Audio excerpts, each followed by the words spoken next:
Amaral Neto, enfim. E convivendo, conhecendo o outro lado, um defensor público me chamou para fazer estágio no sistema penitenciário. Então, 2 dias na semana eu ia para o Ministério Público, os outros 2 dias eu ia estagiar no sistema penitenciário, na época do ESIP aqui.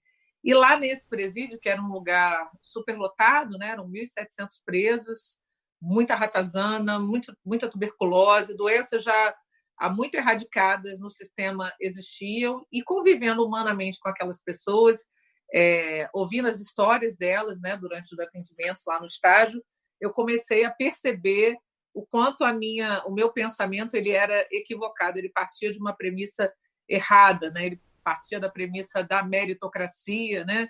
Que está tão em voga, principalmente nesse momento de obscurantismo que nós vivemos hoje. Mas conhecer aquelas realidades e a gente compreender que oportunidade faz toda a diferença, né?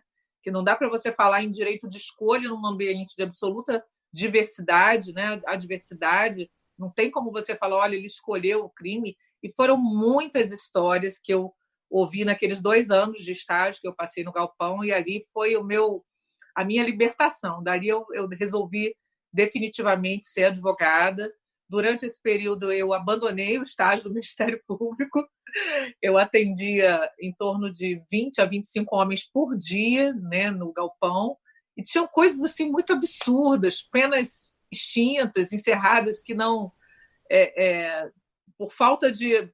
Por exemplo, Leonardo, às vezes o cara tinha uma prisão temporária decretada num processo, o processo ganhava uma outra numeração com o desmembramento. Quando ele terminava a pena, o alvará vinha prejudicado pelo próprio processo, por uma temporária que era o próprio processo, ou por uma temporária já extinta.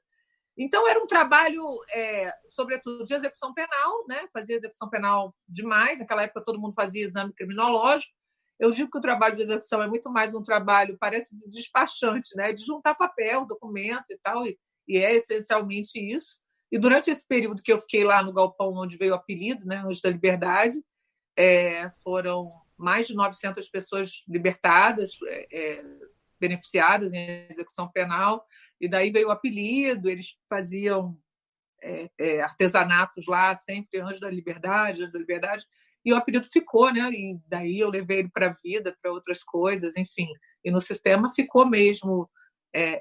Eu era muito jovem, né? Tinha 21 anos quando me formei, então ficou essa coisa de Anjos da Liberdade, que depois, quando eu assumi o Instituto, nós mudamos o nome, né, do Instituto para Anjos da Liberdade, porque a gente achava que estava mais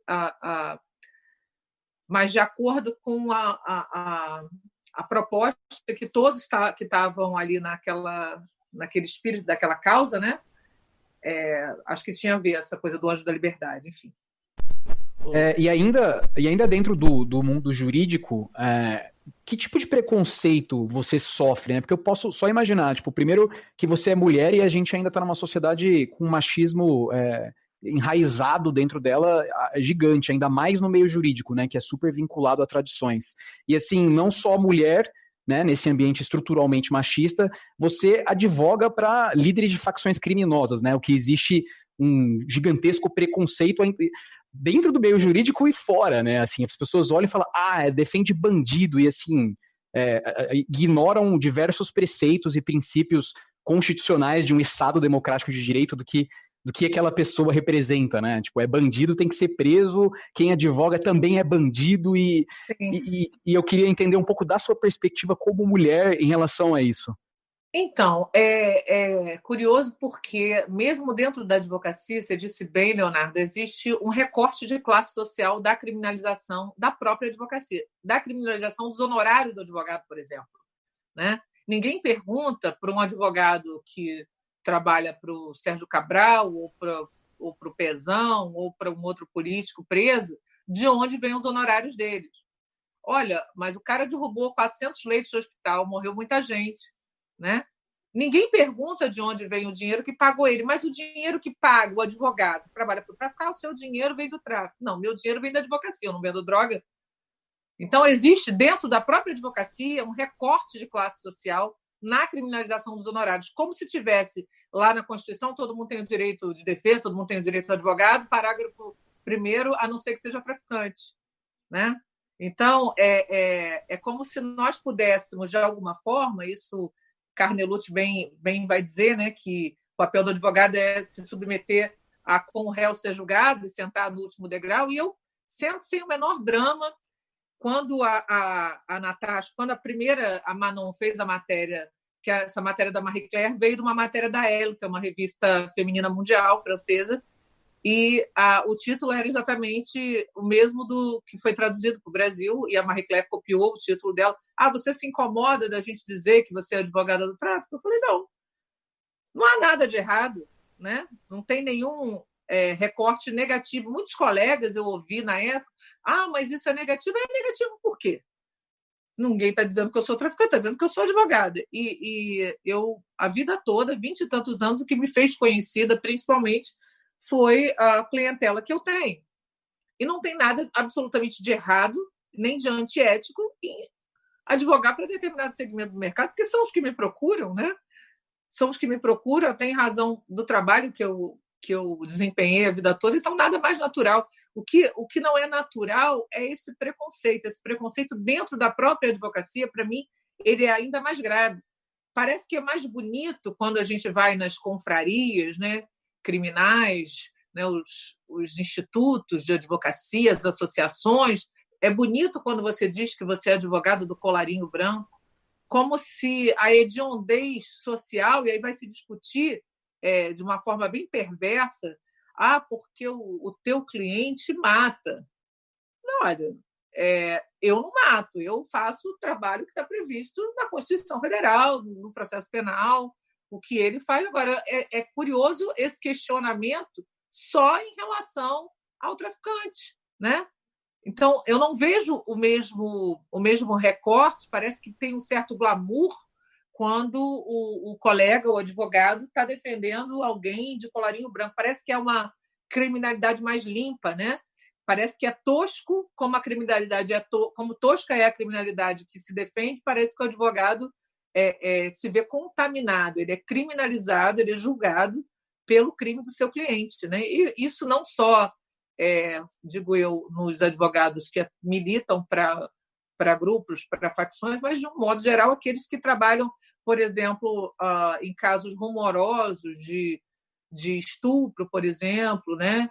Então, há uma criminalização da figura do advogado. Agora, do tráfico e de facção criminosa, isso acontece a níveis inimagináveis, porque isso faz parte do pacote mercadológico da ideologia do medo.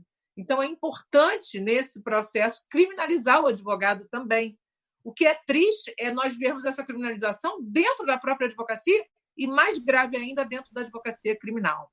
Eu passei a vida toda ouvindo isso, então eu costumo dizer, estou hoje à frente de um movimento que intenciona dar empoderamento a familiares de presos, porque eles têm uma capacidade enorme enquanto grupo eleitoral e não têm seus direitos e garantias respeitados. A gente está formando esse movimento de dignidade, justiça e legalidade, porque partindo do pressuposto de que aos familiares deles é imposto o cumprimento da lei, a gente tem que exigir do Estado que, durante o cumprimento da pena, o Estado também seja obrigado a cumprir a lei. Por que só eles, que moral tem esse Estado de cobrar o cumprimento da lei, o cumprimento da pena, se o próprio Estado é violador do sistema legal, do sistema de justiça? Então, a ideia hoje é empoderá-los, e eu tenho dito, olha, não tem nenhum problema de estar à frente de um movimento. Olha, você está organizando familiar, mas tem familiar de facção.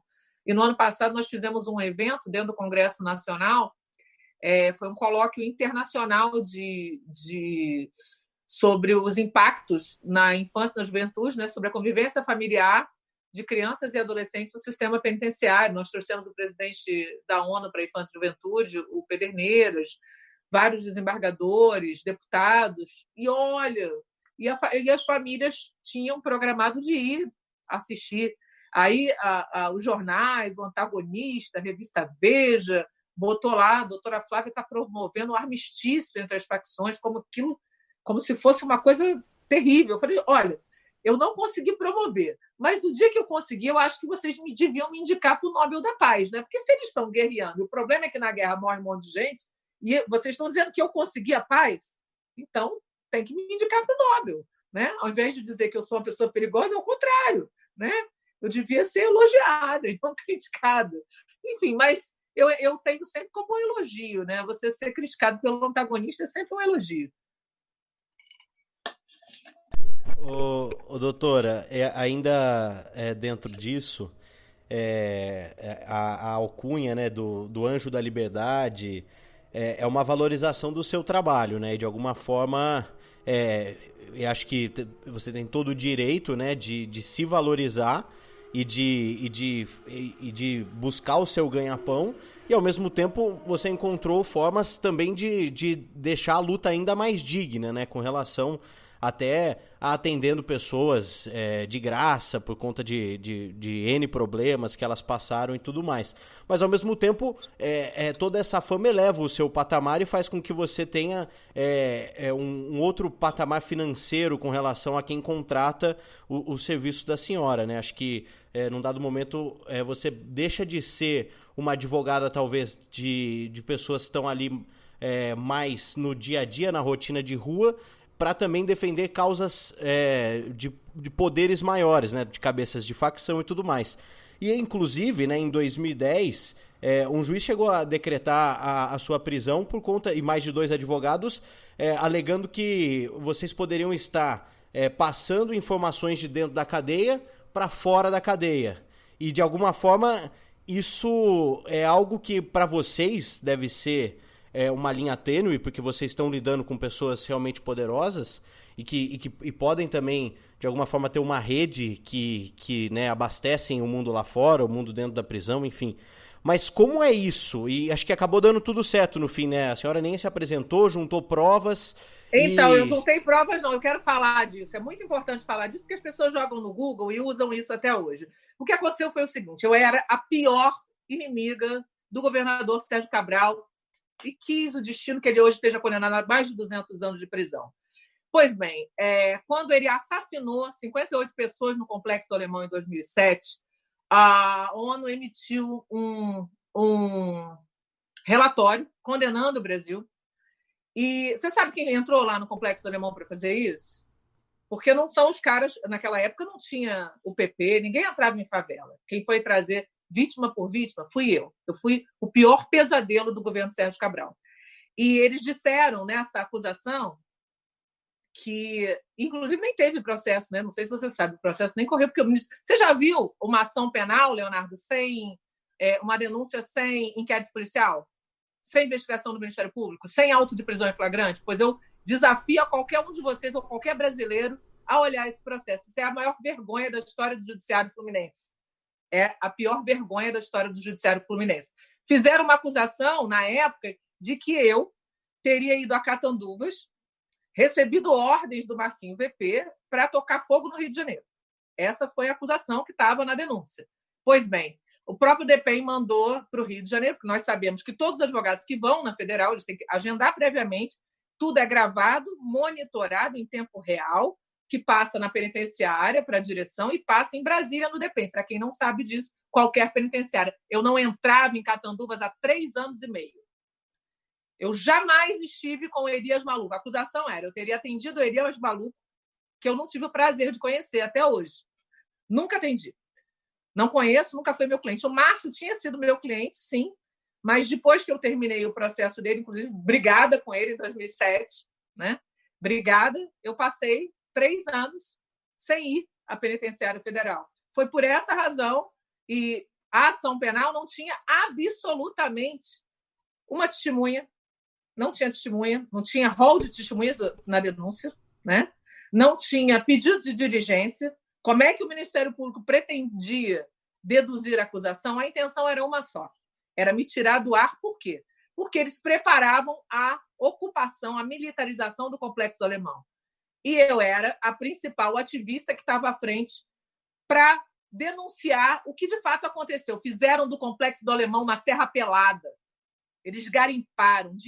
Fuzil, era muito fuzil apreendido na área que lá era Comando Vermelho, vendida lá para os meus clientes do 3º Comando, de Acari, de Parada de Lucas.